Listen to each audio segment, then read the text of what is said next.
Okay, so we had a BMW X5, I don't remember exactly what year. It had an intermittent rough idle, misfire, then a lean code. What we found was this is the brake booster.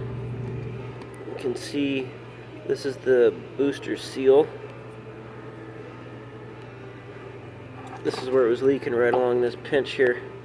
Now, I don't know if this is how it was made. It kind of looks like it, but this seal was not stamped in there correctly. The cap, this is the cap. It was leaking around the seal here.